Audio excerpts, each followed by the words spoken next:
Ahojte všetci, v tomto videu sa podrobnejšie pozrieme na časť Intuitive, ktorá sa zaoberá nočnou krajinou s hviezdami a Mliečnou cestou. Takže s tlačením tlačidla menu hore prejdeme na položku Mliečna cesta a Star Trails. Po stlačení sa dostaneme do sekcie venovanej práve tomuto žánru fotografie.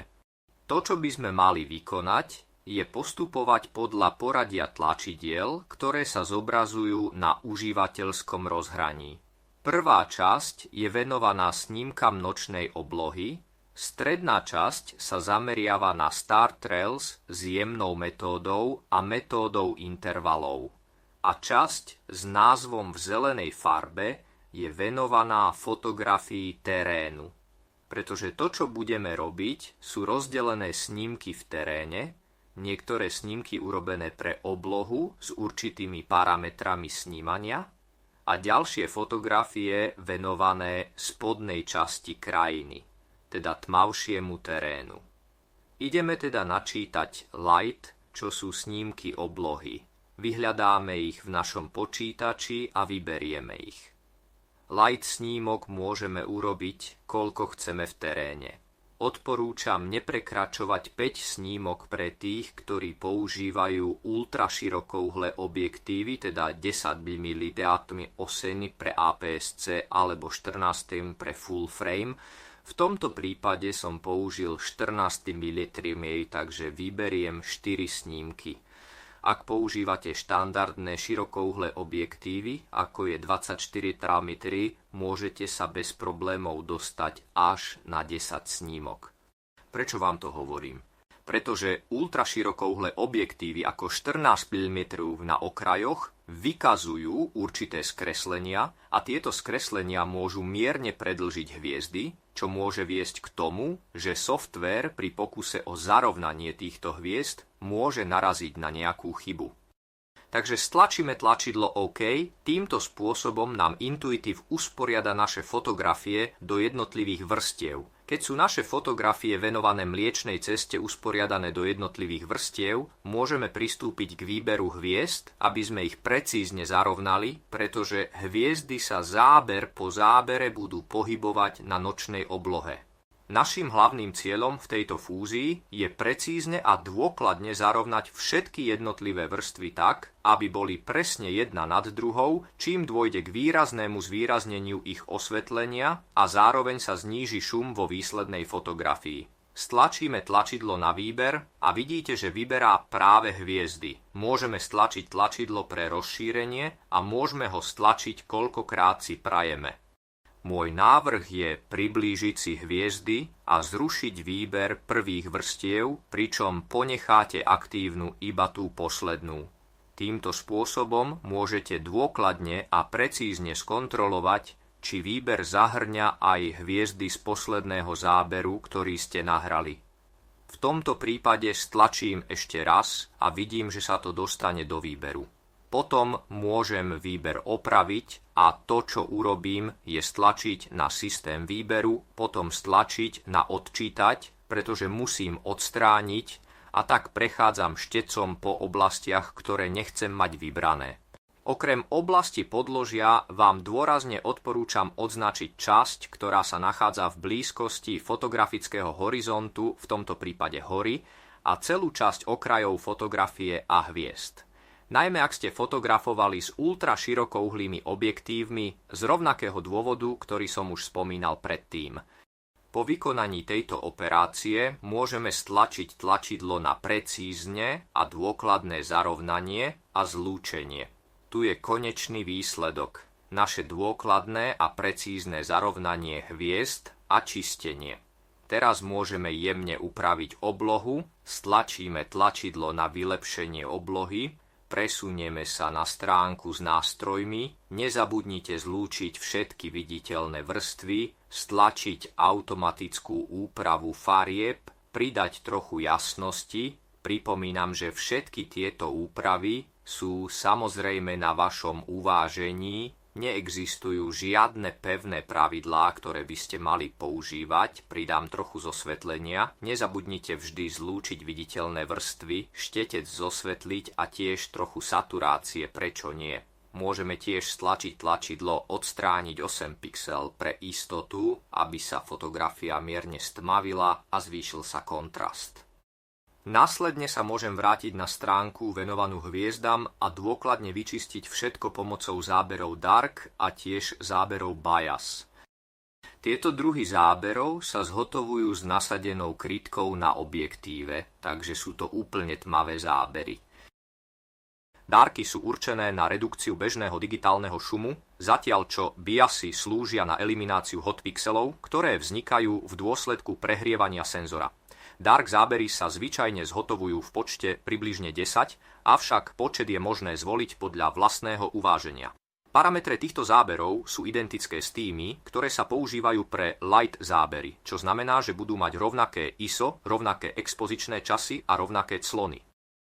Pokiaľ ide o snímky typu bias, parametre snímania sa zmenia, pokiaľ ide o expozičný čas, takže budú mať rovnaké clony a rovnaké ISO ako pri snímkach light, ale čas snímania bude čo najrýchlejší.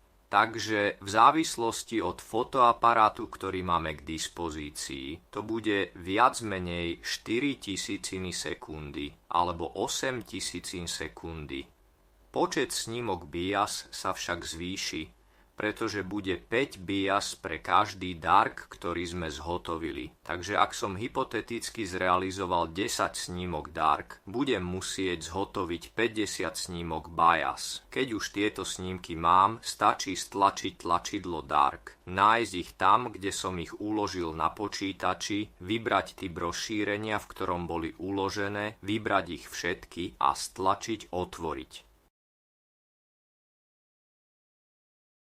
Týmto spôsobom software Intuitive efektívne a dôkladne integruje tieto snímky s našou fotografiou, čím účinne odstráni prítomný digitálny šum.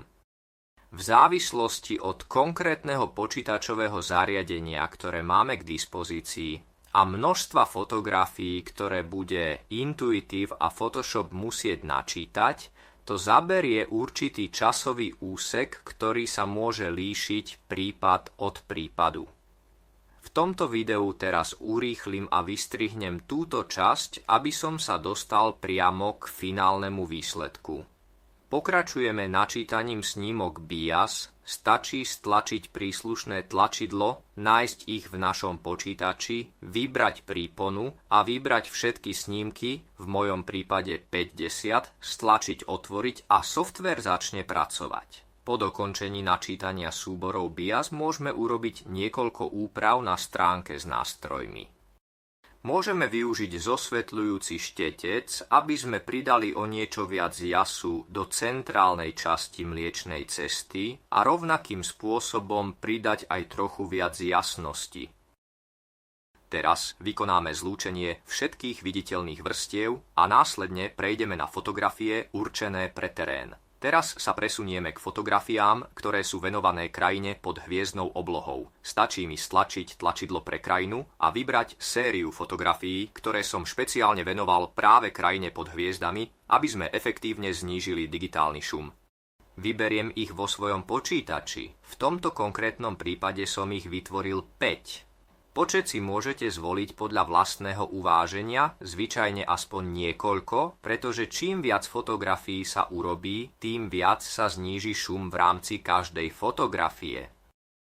Parametre snímania sa zvyčajne mierne líšia od tých, ktoré sa používajú pre hviezdy, čo znamená, že znížime hodnotu ISO, viac uzavrieme clonu, aby sme rozšírili hĺbku ostrosti a mierne predĺžili expozičné časy, aby sme vpustili oveľa viac svetla. Teraz stlačím tlačidlo OK a počkáme, kým Intuitive zlúči tieto snímky na efektívne zníženie digitálneho šumu.